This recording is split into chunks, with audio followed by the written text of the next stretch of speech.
I'm excited to be here today, and we have a really awesome panel, and I do not use that word lightly. I will mention first names, and then I'm going to ask them to introduce themselves, but I just want to start with a little bit about me. My name is Ruth Chandler Cook, and I'm the founder and CEO of HireHer. And HireHer is a technology company that's connecting diverse talent to innovative industries faster. And we do that through our technological and people solutions. So we currently have an iOS app in the App Store. I'm super excited. It was just re-released today. I'm not sure if the download happened, but look for it. It's 1.7.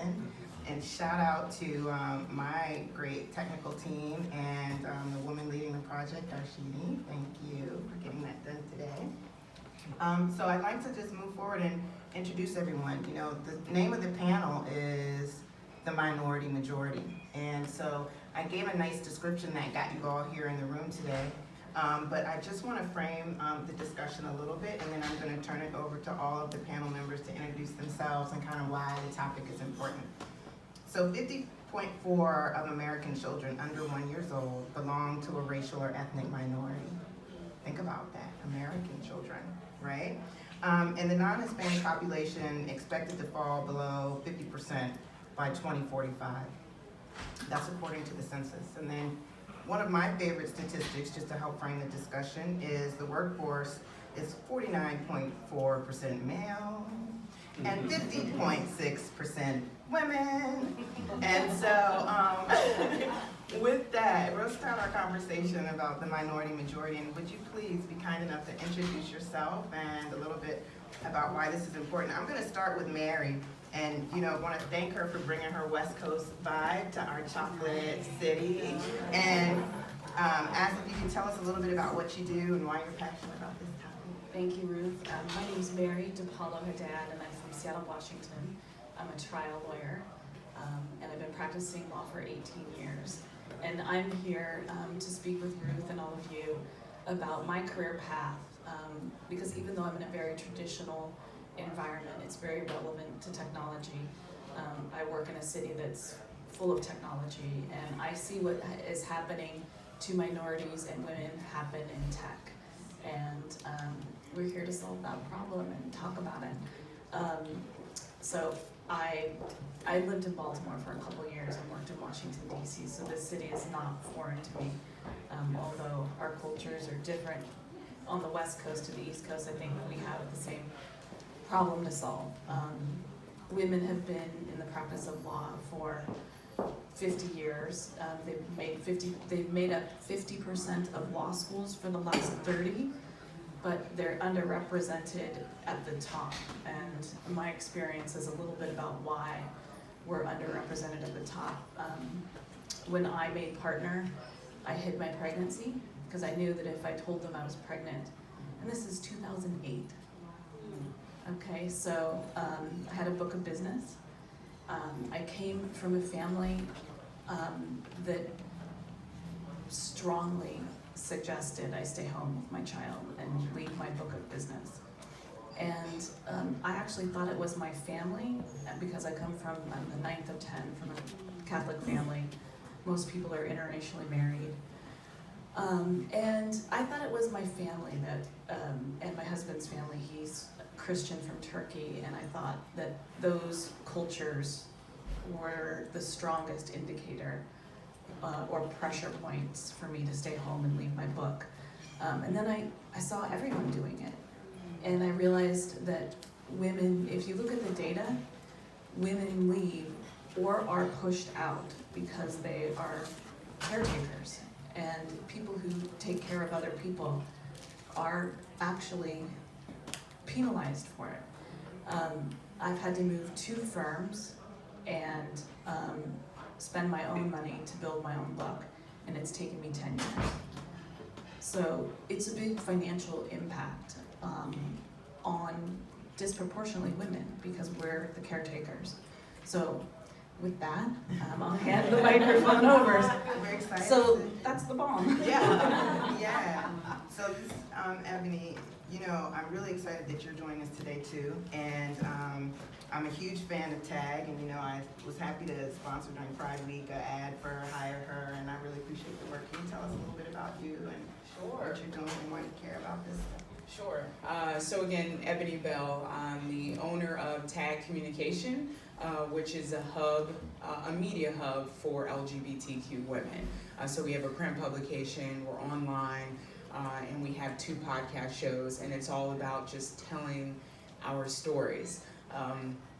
I'm here today, very simple, because I exist, which means there are other people like me that exist. And it's important to tell our stories. It's important to lift us up as far as entrepreneurs. African American women are the top leading and emerging entrepreneurs in this country, which is super important. So I'm here to talk about not only women, but I'm here to talk about African American people and LGBTQ people. I always joke that I'm the trifecta. So if you want to talk about minorities, I'm here. So I'm just really excited to have this conversation, and thank you for having me. Yeah, thank you for being here. Deshauna, you know, Deshauna, I don't know if you guys are familiar with Pro-Light TV. Am I pronouncing it correctly? I'm a fan. That thing is nice, okay? And the reason I really wanted you to join this conversation with us today is the intersection of arts and tech, right? Because HireHer is also focused on STEAM, so STEM Plus is what I call it. Would you kindly share a little bit about your journey and what you're doing and all that awesomeness and where they can find it? Sure. Is this microphone or that one? I'm the founder of Kweli TV, Kweli TV. We're a video streaming service similar to Netflix, but we have Black films, independent films, documentaries, web shows, children's programming, and eventually news that tells the stories of the global Black community. So North America, Europe, Latin America, the Caribbean, Africa, and Asia, all in one place. 90% of our films have been to film festivals, and 65% of our films are award-winning. So we're curating the best of our community, and that's super important to me. So why am I here? Why did I start Kweli TV? It's a very long story, actually. I was flipping through cable, very frustrated, seeing Black women fight on reality television, seeing some of our networks show the same reruns. I love the nice throwbacks, marred and set it off, but I wanted to see more than those particular stories about our community. And I got Netflix again. I was looking for his independent films. I couldn't find it, and I was like, well, maybe there's a Black version for independent films and documentaries. And when it didn't exist, I was like, well, maybe I'll do it, like any crazy entrepreneur, and crazy in like every sense of the word crazy. So, because it's like, there is no book, right? Before I started Kweli TV, I had an online magazine, and when I started an online magazine, there are magazines and books and online resources on how to start a magazine. There's even a book called How to Start a Magazine for Dummies. Like, literally, there was no roadmap to start a streaming service. Netflix isn't giving out that type of information. So I had to start from scratch. I really started with independent filmmaker. And that is the person who I love my customers, but there would be no Kweli TV without them. We currently work with over 150 filmmakers globally. 85% of our filmmakers are of African descent, and half of them are women of all ethnicities. And so, as we know, people of color are least likely to get a distribution deal. They can be in thousands of film festivals and win all these awards. Netflix isn't looking for their content, unfortunately, unless you have a really big name behind yourself. And so we're really a space in which independent filmmakers, especially those of color and women, have that space to show off their work and make money off of their work. And that's really makes me proud every single day. So that's a little bit about Kweli TV. Yeah, that's awesome. Thank you. Adam, tell us a little about yourself, your organization, and the cool project you're doing. My name is Adam Muchler. I'm the partner at the Kadar Group, which is a boutique organizational development company. I'm also the creator and host of The Founder's Mind, which is a podcast, and this is where I met Ruth. Why am I here? Why is this important to me? This is not a new revelation, but straight white men take up a lot of air and a lot of space. and we notoriously make bad decisions at very high levels. And I am trying to explore how we fix that from the inside. So I'm the man on the inside. If you want to work on that with me, that's kind of, I'll leave it at that. We'll get into the panel, we can get into the conversation, but I think that's the foundation of why I'm here, is how do I become a very active part of the solution in a way that is wanted and in a way that is supported, not from my perspective, but from the perspective of people that need the support. Thank you. And so I think the episode of Founder's Mind where Adam and I had a very candid conversation was episode 13. And he kind of pulled stuff out of me I wasn't expecting to talk about. So if you really are interested in getting to know more about me or HireHer or Founder's Mind, I recommend that you listen to not just that episode, but some of the others that he's doing. Just like we need to fix that Quelle TV problem and get more access to women in content like Visham is putting forward and Ebony is putting forward this really great content. And I think that one of the things that I wanted to share, we mentioned a statistic. And I don't know if you have subscribed to our newsletter. I see a lot of the HireHer family in the building today, and I'm glad you came. But if not, go to hireher.com and sign up for our newsletter. I'm going to be talking in the next episode, or blogging about in our next episode, a 2018 American Express study about women-owned businesses. And so Ebony raised an interesting point. She talked about the fastest growing demographic of women entrepreneurs. So, that statistic between 2007 and 2012 was about 27%. And this American Express study now looks at years beyond 2012, and you'll be surprised to know that that number is now 58% women. Guess what? African American women are growing by 164%, or 2.4 million of those businesses. So if you're not investing in us, if you're not forming strategic partnerships with us, and I already talked about this new majority, then it's a missed opportunity, So that's something I'll be talking more about. But there's another important point, because folks focus a lot on demographics, and they're giving a lot of emphasis to millennials, which is important. But this fastest growing group of entrepreneurs, between the ages of 35, all right? So, that's something to really learn from, and I think as we have more conversation, it'll be interesting to talk about. And as we explore the conversation further, we'll talk about why they're leaving and how HireHer and other organizations are seeking to solve that problem. They're leaving, and how HireHer and other organizations are seeking to solve that problem. So, Mary, we're talking about the value of getting involved with this minority population.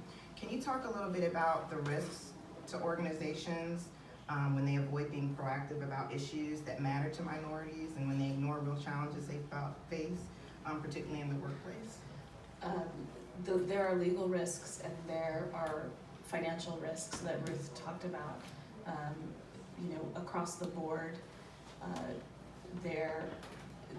it shows that the more minority base you have, the more money you're going to make. But in higher levels, in most companies, there are white males, right? And the risks that when I talk to people, if I talk to Starbucks or Walmart, they're actually mining data.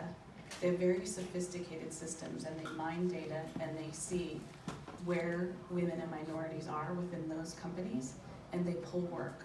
So if things don't change inside organizations, people will miss opportunities and lose opportunities that were once there. So companies are becoming transparent, and they're becoming proactive, and they're making sure that women are getting opportunities that were lost on them.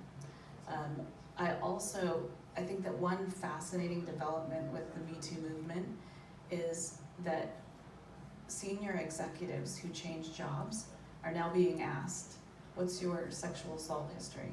And I know you signed a non-disclosure agreement and a confidentiality agreement, but unless you disclose this,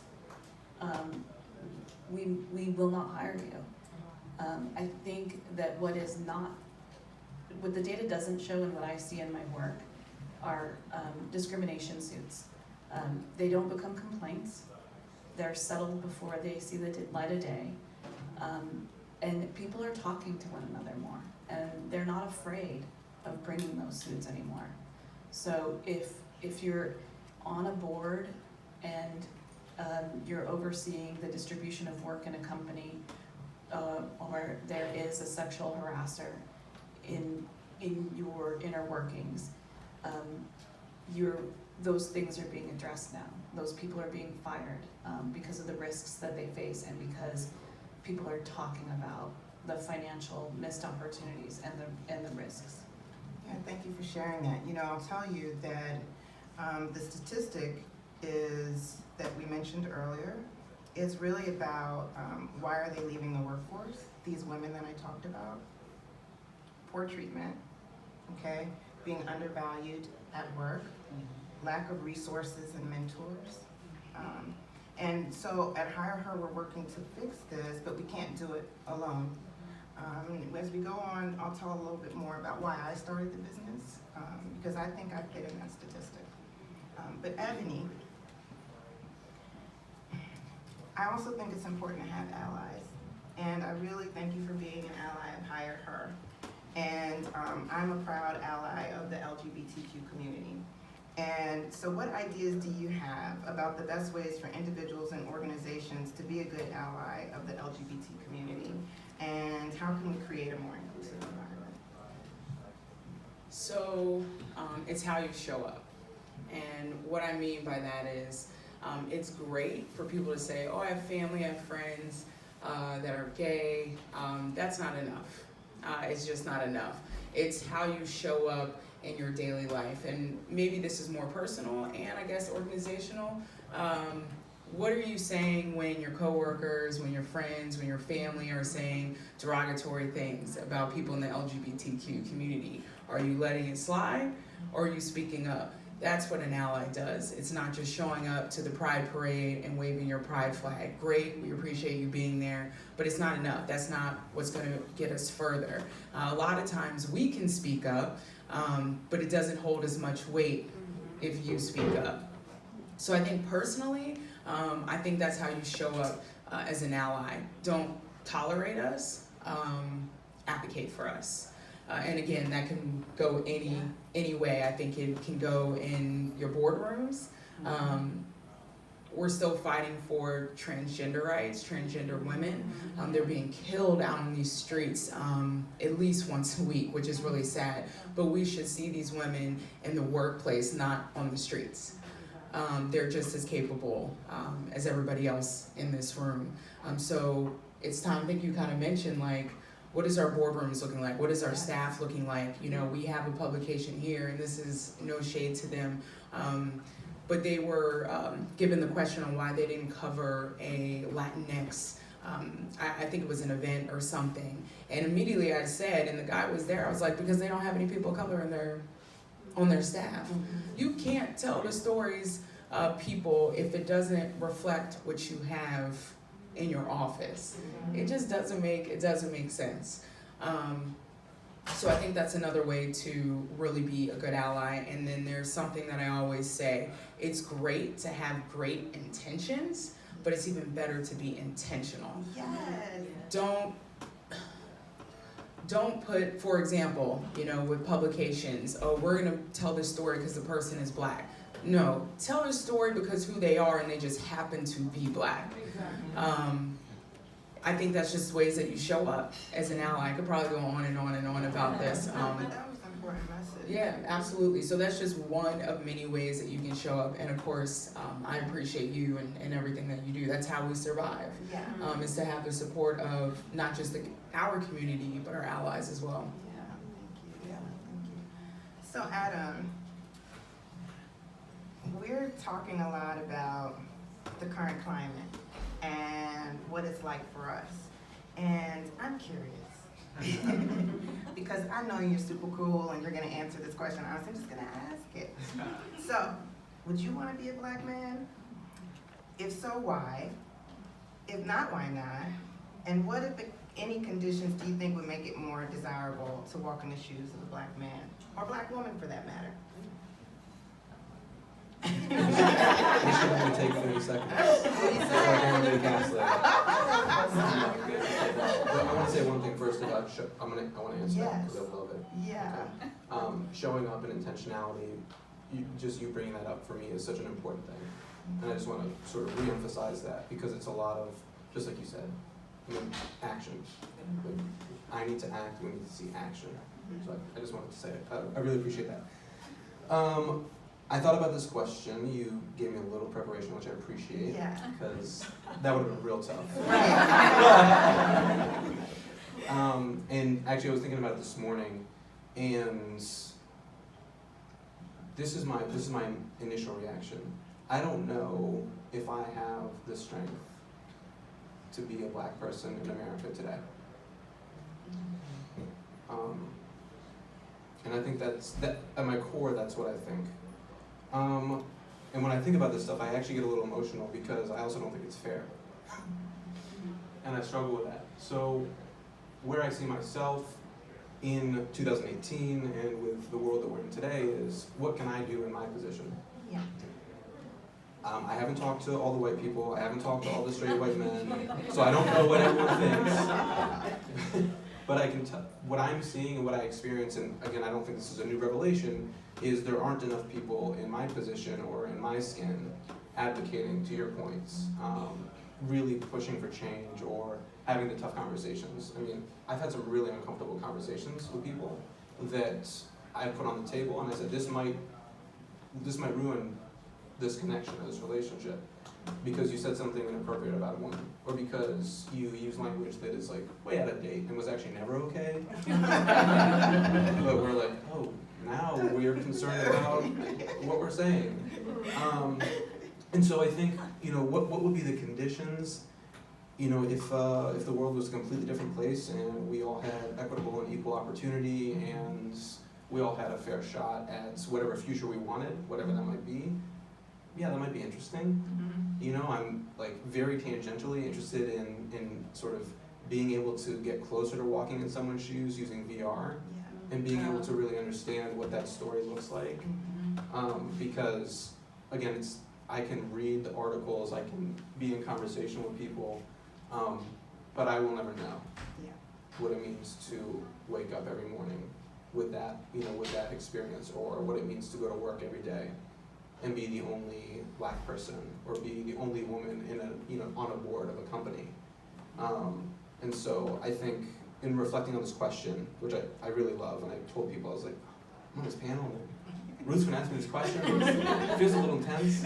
But when I was thinking about it, I feel like I'm in a much better position with who I am and where I am in my life and where my mind is and the people I'm in touch with, you, Ruth, and meeting all of you on the panel. I'm very excited to be in contact with you and have the greatest impact from where I am. Because my sense is, we could use a lot more of that, and there's a lot greater opportunity. Because there's also from the communities that have been oppressed and have been ignored and haven't been listened to. It's not that people aren't shouting from the rooftops, waving in front of people's faces, screaming about what's going on. That's very clear. There's a lot of energy there. And to your point, having allies and having people on the other side advocate and say the same things maybe, but to people that might listen to them. So that's my Adam, you see why I like him so much. And the candor, thank you for that. And being so thoughtful about the question. And I asked it in part because we often get questions like, we're speaking for everyone that looks like us. And like, we know everyone's sentiment, sometimes we don't. But what I know about you is that you're a good person. And so thank you for answering that honestly and being an ally of mine and all of ours. Deshauna. So I wanted to kind of get that conversation going because the content that you put forward is so phenomenal. And so as you're building the business, the brand, and the content, how do you consider minorities and demographic shifts in your decision making? So, I'll be honest, I think of Clay TV on a global perspective. A lot of times when people think Black Netflix, they think, or the global Black community, they think America and Africa, but we're everywhere. And so, and our demographics is as such. So we have customers who reach out to us in other parts of the world, people from Africa that subscribe, people from Europe, people from Latin America, people from parts of the Caribbean actually subscribe to Quality TV now. So when I think about the demographic, I think about it globally, because this is a global economy. And my mission with Quality TV is to tell stories you may not see in mainstream media about the Black experience. Mainly because, unfortunately, the media, people of color typically we own our media, right? I own Play TV, Yeah. but for the most part, we don't own our media. And so if someone else, like you were saying, someone is charged with telling our stories, they tend to run in the same type of realm, right? The Black woman looking for the man, or the guys, the mud deer, and the guy in the dress, or, the church scene, everyone, they get married and, do lecture sliding, right? Like every Black movie has that type of storyline, right? And so for me, I want people to see people who look like us in other parts of the world that's not like a fly in someone's face, or they're impoverished, or they have AIDS or something like that. I mean, there's more depth to our stories, and it's interesting when I talk to customers who don't look like me, who are white. They're like, wow, your content's actually really good. Or I learned something about Latin America. I didn't know there's so many Black people. I mean, and for me, that's confirmation that we're doing our jobs, because while yes, I built it for us to see ourselves and celebrate ourselves and love ourselves, I also built this for white folks to see us in a different light, that they don't have to believe what they see in mainstream media about the Black experience, not just here in America, but globally. So when I think about demographics, I think about it from a global perspective, and I don't necessarily assume that this is only for us internally, but this is for everyone to learn about our culture, because I think we all can learn something from it. That's absolutely right. And I really like the emphasis on the global community. And so HireHer is also a global company. And when I was looking at the demographics, because I'm updating my pitch, because I'm looking for funding now, we've got this 1.7 version out. And so I was updating my pitch deck, and I was like, wow, I had so many customers in London, in the UK. It was like California, London, UK, and so I have a lot of global perspective as well, and I think that's important, particularly for women, okay?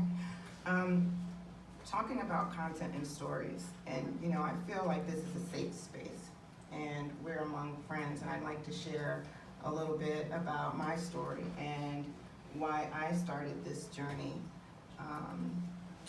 In November of 2014, I lost my sister, and my sister was an electronics engineer at NASA, and I really love saying that.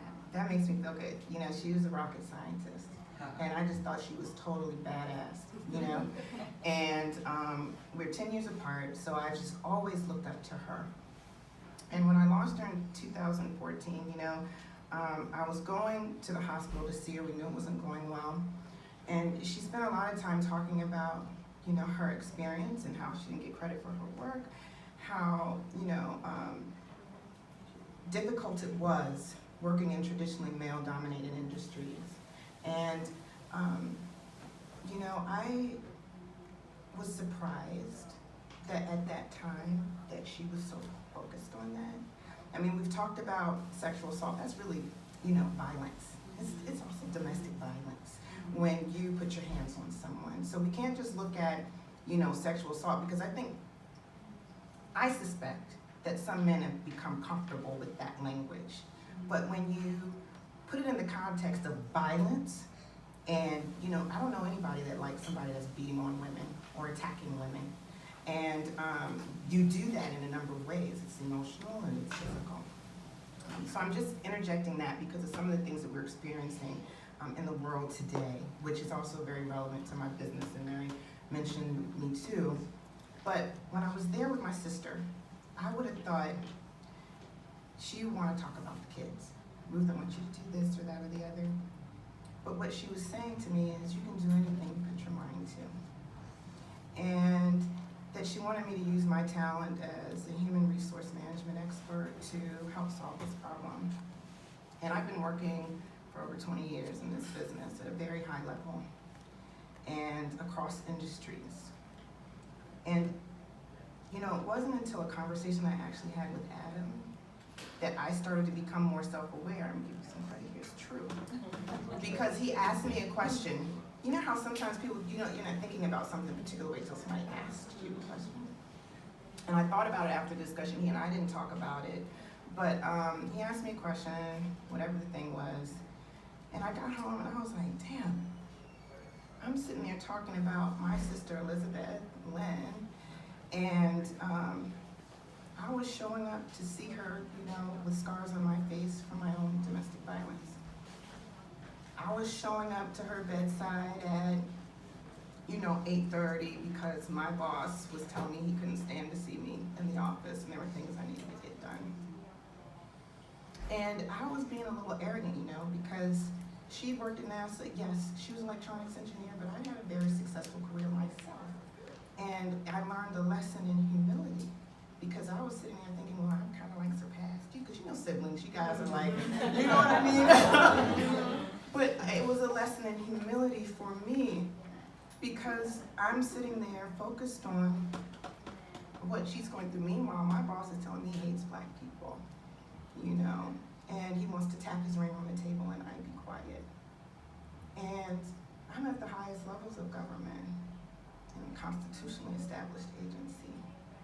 And I was experiencing that and I wasn't connecting that she's like trying to tell me, baby girl, you need to do something different. You're cute as a button. You can do anything you put your mind to, she said. But I was stuck on, I need to start this business. I need to solve this problem. And it wasn't until I started paying attention to my own circumstance and starting a new movement, which is stand up. Talk about being an ally. If you see someone that's going through something, stand up. If you are being discriminated against in the workplace, stand up. You got Me Too, Time's Up, stand up and be a real ally. If someone's telling you something about someone that you haven't met, you know, they might be trying to keep you from advancing your career, not being the leader you need to be. That person might be a hater and just not want the other person to succeed. Don't believe everything you hear, have your own experience. Stand up. Time's up. Me too. Stand up.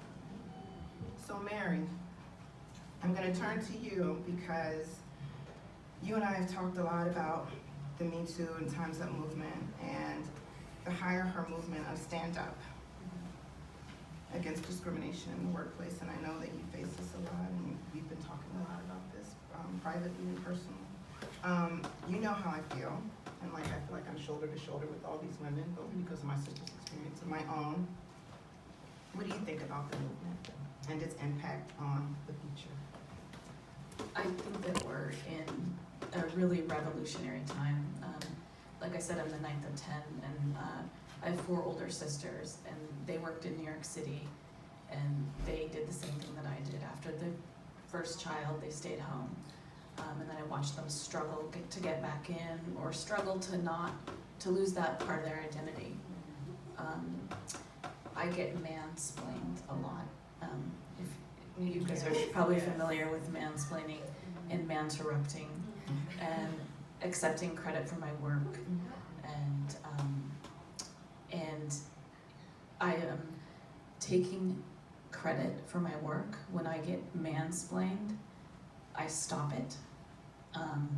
I called somebody sexist. I said that was a sexist remark in a legal context, and his reply to me was, "You're sexist." I was, well, okay. I think that's a false fact. So car dealerships, restaurants, and law firms are places where insurance industries see the highest level of harassment. So those places are being looked at by lots of people. I know that lawsuits in law firms have increased exponentially. There have been some major settlements at the equity partnership level. So women are fighting back and standing up, and now, you know, with the Time's Up fund for people to get legal funding to bring suits against people, it's changing. I mean, the whole landscape is changing. I think that with social media and with women talking to other women, we were talking about allyship earlier, I think that women are sick of being marginalized professionally and not fairly compensated. And I can tell you, even before this movement, and I get most of my work from the insurance, from insurance companies, so they're mining data. Even before the Me Too movement, insurance companies were concerned about pay equity issues because data's so accessible. And then when the Harvey Weinstein issue, and you see it, Les Moonves, you see it, it's continuing to happen and it's so great that people are bringing suits and big people are being called out, because that is what is going to change. And I see, in terms of allyship, I think now people are starting to talk to one another, people in high levels. With California passing its law with requiring women to be on boards,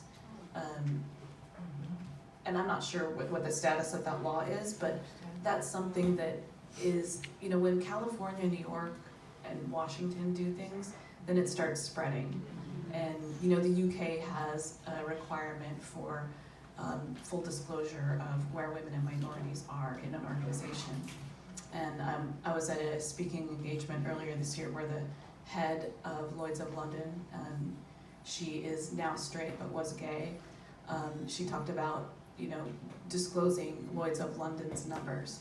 So when one of the oldest companies in the world has to disclose numbers, things are going to start happening. And so I'm excited. I'm excited. Yeah.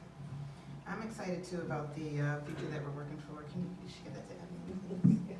I'm excited about the future that we're working towards, and I appreciate you bringing that perspective, because I think it's very important to consider that in the discussion.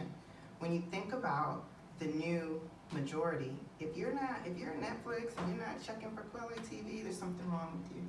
If you're Google or Uber or Apple or Facebook, you're not checking for HireHer, there's something wrong. If you're not investing in organizations like these that have community support behind them, that are really looking to do honest work for real people every day, then there's something wrong. And you know what?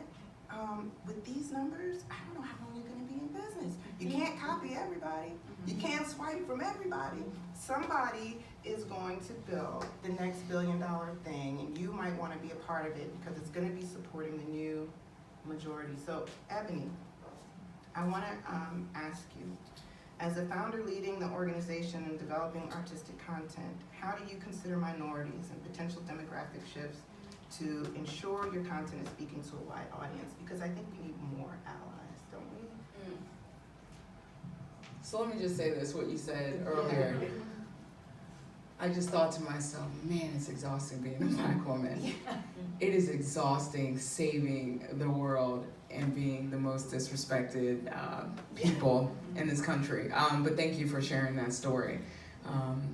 I was just exhausted listening to it, and not in a disrespectful way, but thank you for sharing that. As far as what we do, obviously, you know, we serve LGBTQ community, which is a minority, and earlier you asked why I was here, and I said it's because I exist. And I say that because there was a panel, I was at a conference, and then there was a panel that I was watching on race, and it was an amazing conversation. And one of the panelists said, they asked, like, why should you be doing business with people of color? And he said, because people of color are the future. And I believe that. And a lot of businesses fail because they're not catching up. A lot of times you're still using, you know, the old methods of doing things. And that's not anything to do with years, it's just times change. And we're seeing more Black women stepping up. What are you doing in your company for these Black women? You know, how are you making money with these Black women? We do business together. I uplift you, you uplift me. That's how it works. And as far as minorities go, we look at our content and we see who is reading us, who is listening to us. And a lot of times we're like, well, wait a minute, you know, these African American lesbians or these Latinx queer folks, they aren't really taking to this X, Y, and Z content. And we could ignore it. We could just be like, you know, who cares? But that's not how it works. We have to look at our community. We need to make sure it reflects. So like on Instagram, for example, we just put up our cover. We always do a wedding issue. And it's a beautiful Black lesbian couple on a beach. And I can't tell you how many likes that got. And what that told us was African American queer folks are looking for people who look like them. And it's our job to see that and create it. Because if we don't, we're gonna be left behind. There's gonna be somebody else that comes behind us and say, you know what, nice job, but we're gonna do this better than you can. So I just think it's important to kind of keep up with the times and see what's trending. And I truly believe that the future is people of color, whether that's business, advocacy, whatever. It's the future. And anyone in here, whether you're a person of color or not, I suggest you jump on that train. What I really like about Ebony's message, and it's been a consistent theme throughout her conversation and talk today, is that you have to think about the higher levels of your organization and how those differing views and perspectives and how you're including that different thought and those different ideas, because it really makes you more innovative. It makes your project way cooler, you know, and you know that workplace where you're taking that idea from the girl that, like Mary mentioned, you know that place where you really should be giving somebody a raise, you know who you are, you know. I think getting people at the top, okay, that have a similar thought or interest and have had similar experiences as women, minorities of any kind, I think is going to be really important. So Deshauna, as we get ready to, I want to turn to have an opportunity for people to ask questions, but as we get ready to do that, do you want to add anything to this conversation about what it's like being women in the C-suite, a Black woman in the C-suite? So it's interesting because before I started my company, I worked for one other company, and after working there, I was having to work for anyone else again, literally. I worked there, it's my first job out of college, and after that I started my own company. And I was treated very poorly there at this job. I moved up, I was started as communications manager. I was the first Black manager at this company ever, and they treated me as such. The CEO of the company, actually I didn't meet him until after I got hired. A white woman hired me, and I hired me, and she loved me, but when the CEO met me, he was shocked. And I was in charge of all the communications, and I used to write articles for their magazine. I remember one time I wrote an article, because my background is in writing, I studied communications, I wrote for newspapers. And one time I wrote this article, I did this investigative story for the education department for my trade association. And the CEO goes to my boss, and then she comes to me and she was like, Deshauna, he thinks you plagiarized your story. He thinks your story is too good. And I was taken aback by that. You know, it really hurt my husband. Like, you should feel, but that means you're a great writer. No. that means that he's trying to look at the bright side. Like, no, I'm looking at the reality. The reality is exactly. So, like, I'm working for a major newspaper. And so it really bothered me. And he was always the type of person, unfortunately, who will always devalue my worth. I tried to ask for a raise upon raise, and he would never give it to me. And I learned at that moment that I would never get what I'm worth working for someone else. I mean, I think there are definitely allies in certain companies that will pay you what you're worth, but in my situation, this never happened for me, and I just went this mission to try to figure out, okay, if I want to create a certain future for myself, if I want to make change in my community, I'm going to be the one that's doing it.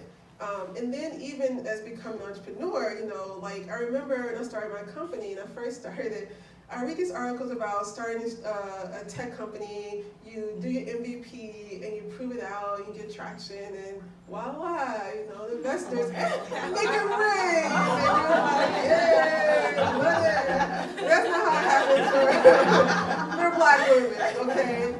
So whenever, I'm pretty sure most people here probably know what the stat is, but whenever I do speaking engagements, I always tell people, if you think about 100%, what percent of money do black women get of VC funding? Do people know what that stat is in the room? The percentage, if you think about it, just guess. I want to hear audience participation. Can people guess what that is? Between, 2%. Less than 5. Yeah. but give it exact. 2%. You say 3? 2. You say 2? I'd say less than 1%. It is 0.2%. That's a big fat 0.2. I think the last. One person. Well, the average amount of money that a black woman raises is about $33,000 or $36,000. Only about 30 black women have ever raised over $1 million in funding, ever. I'm not one of those black women. I have not raised $1 million. I win my pitch competitions.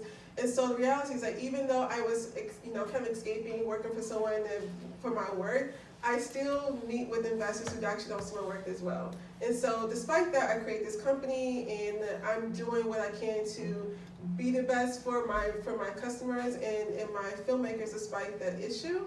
But the reality is that we have to do so much more to advocate for more women so we can get the funding we need so we can grow our company. So it's beyond the C-suite, Yeah. it's everywhere. Yes, well, that's a very important point because we talk about the fastest growing demographic of entrepreneurs. We talked about that 58% of women starting these new businesses. So venture folks need to stay. I'm going to you, Adam, because I wasn't going to turn it to questions, but I know that you know.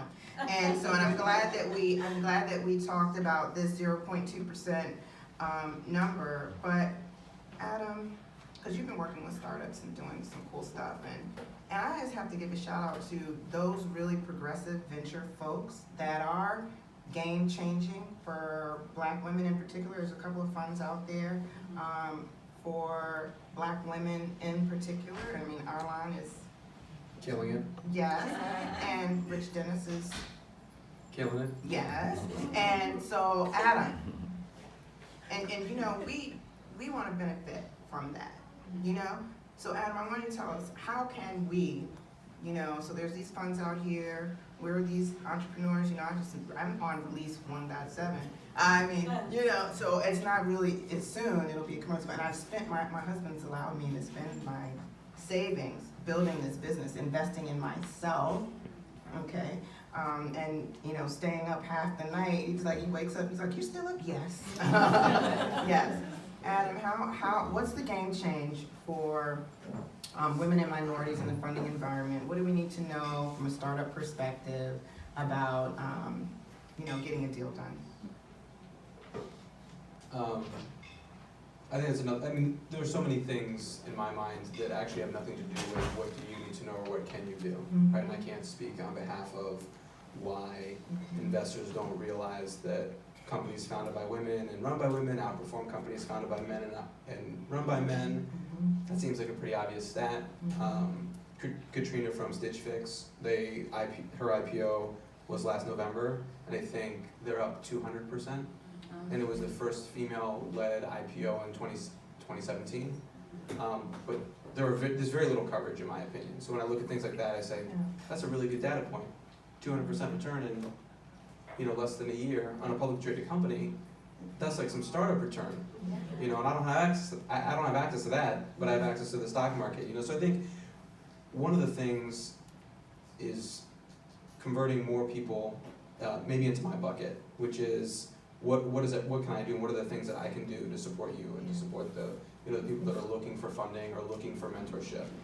So I give a lot of my time, and I make myself available. You mentioned Arlen. I'm a mentor at Backstage Capital, because for me it's really important to be a part of the communities that to the sort of comments that are the future. I mean, statistically they're the future, but also that's what we see. The world is changing, and I'm not here to teach anyone about their own experience. I just think that the reality is, the door is off the hinges for me. Like, it's off the hinges. Someone made a larger door. They made a nice entryway. There's a lot of great lighting there for me to walk right through the door and just ask for checks if I was starting a company. So I'd like to be a part of that process, and I think, I don't think, it's not on you. May I add? That's just, it's not on. Yes. There's a woman, her name is Shiza Shahid, and she has a mission-driven startup in Silicon Valley, and also Melinda Gates owns a venture capital company for women and minorities. So there are people doing some really cool stuff. You should also know that in my industry, most men are giving books of business to men, and when I asked my mentor who made me partner to do a succession plan when he had cancer, he said, yeah, no. And for women lawyers, we have to build our own book. And so I'm a litigator, I'm a trial attorney, so you're asking me to defend so I defend lawyers who get sued for malpractice partly, and then employers and contractors. So these are heavy hitters, and when they look at me, they're like, I don't know, you know? So I have to have a spreadsheet that says these are my results objectively. And it's taken me twice as long as it would take a white male, and that's what the data shows, to build a book. And my partner has invested a ton of money, and I don't think many women have access to the money that I have access to build a book. So so the struggle is across the board. Yeah, I think it's something that we face as women, and what I really liked about what Deshauna and Adam said, and which I've also heard you say, and Ebony in this conversation, is sometimes there's a different standard. So, you know, so for HireHer, we have our MVP, we have our website, we're global, we have our registered trademarks, we have our copyrights, we have our IP, we're incorporated, you know, we've done all the things that are expected to do for a new company that's responsible. And now granted, you know, we all want to solve a problem. And I think at the heart of it, we get focused on that, right? That it is a business, but we also want to solve a problem. And we want our work to be meaningful, we want to be valued.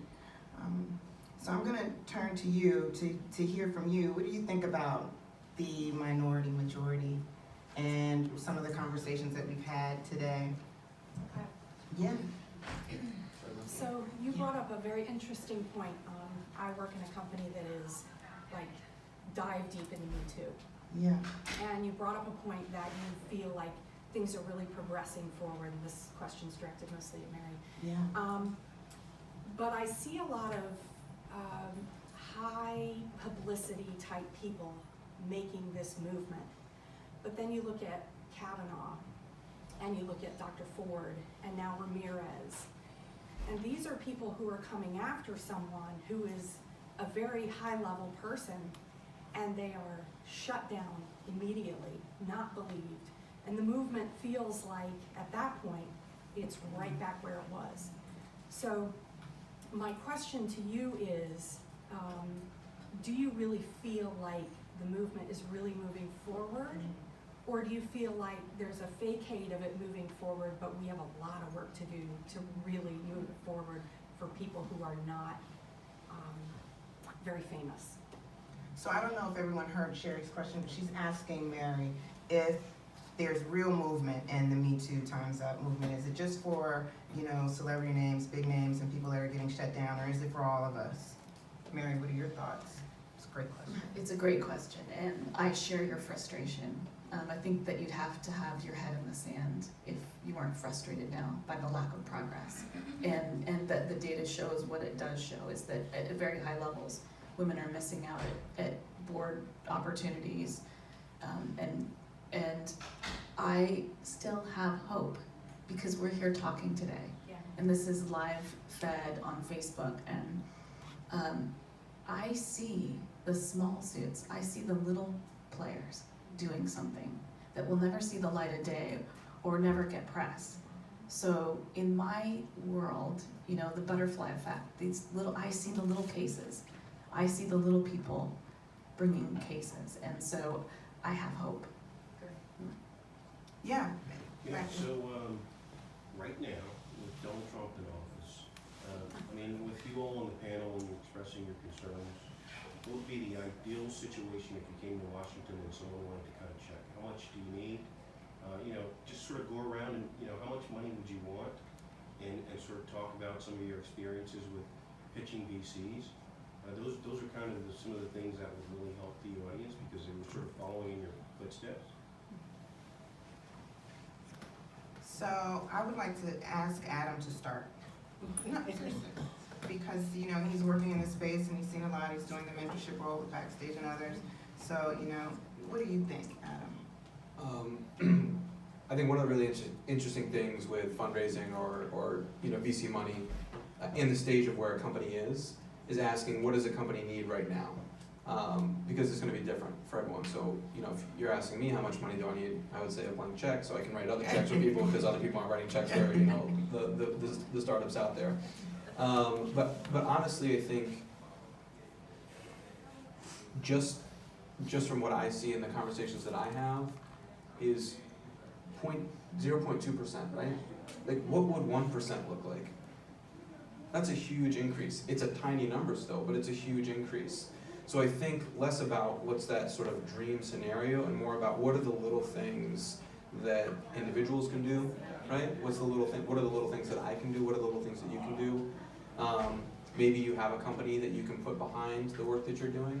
So what are the things that your company can do? There are decision makers that have a lot of power. Sometimes they don't feel that they have that power, but thinking about what are the little things that I can do, and that's what I do, right? Whether it's making myself available even if people don't ask for my support, whether it's, I think at least 50% of the people I follow on Twitter are women or people of color, making active choices about the media that I consume, to your point. Most of the books that I read are written by women now.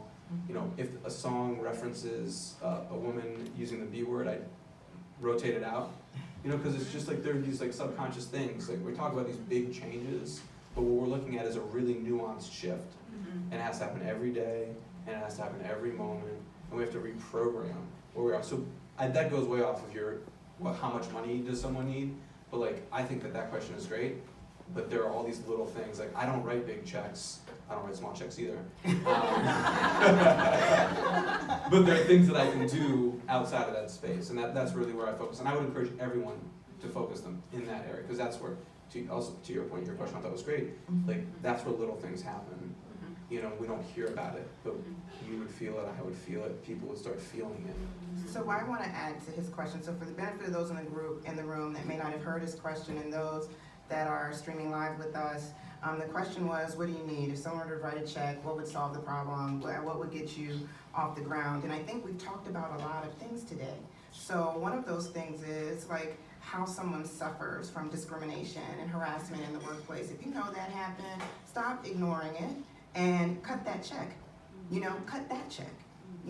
If someone had a stroke on a job or lost vision in their left eye from the stress, or if someone is walking around with scars and people in the workplace are teasing them about you need to go fix your face, and that's going on, if you're not giving them equal pay, and if you are allowing them to be marginalized and you're intentionally marginalizing, that's a different check than the VC check.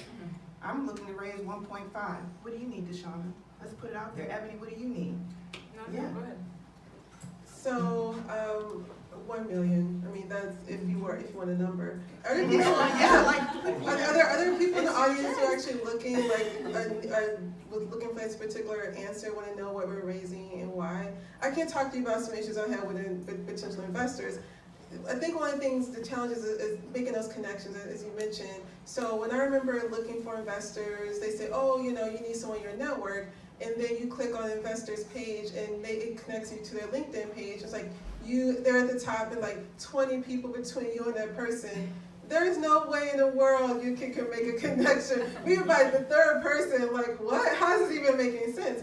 And so I learned early on that I don't have the connections to even get those investor meetings. Like there's just no way. And so I just started to, be a part of accelerators and incubators that have those connections and doing the work I need to do for my company so I can get accepted. I remember one accelerator I got into, the first time I was denied because they said they weren't sure about my business plan.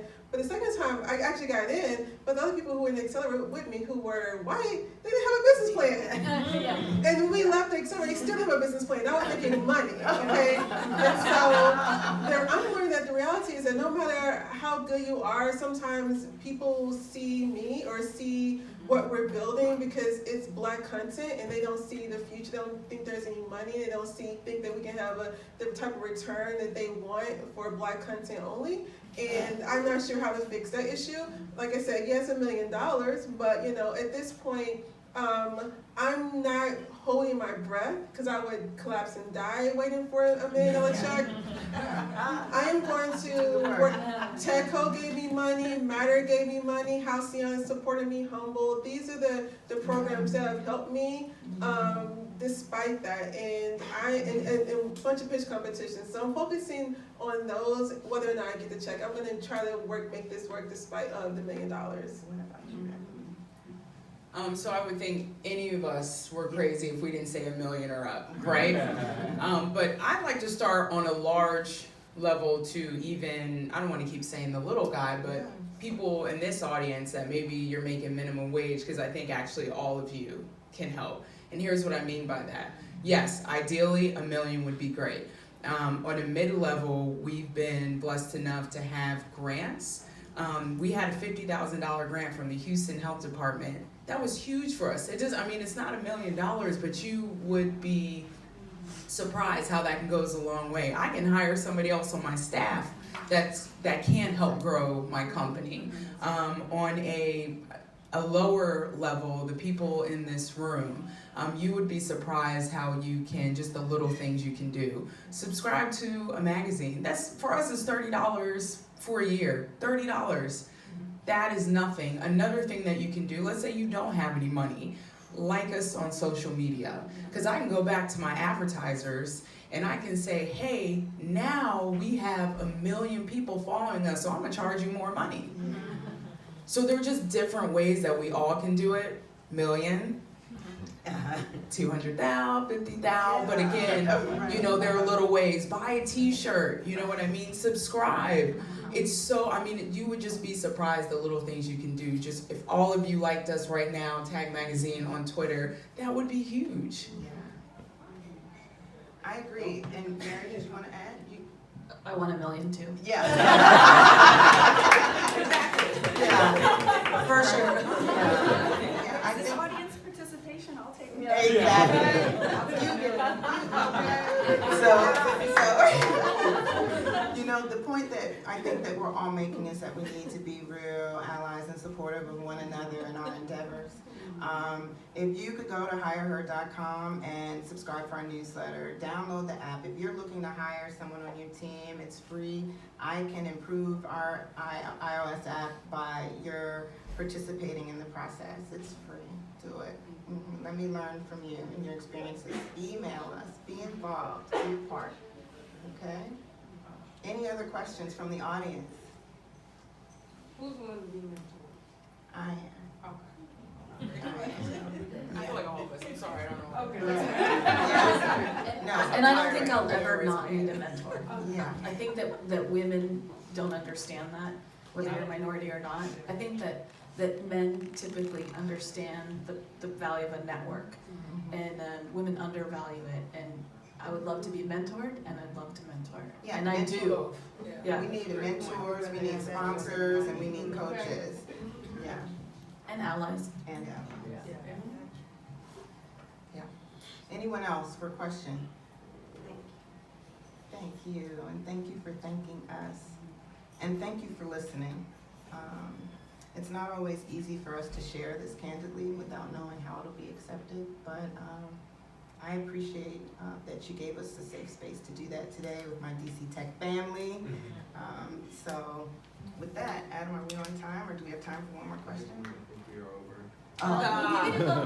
Okay, any other questions in the room before we close the panel? Yes. Hi. I'm trying to start a startup similar to you, but I'm trying to get mostly developers, women and women of color get hired.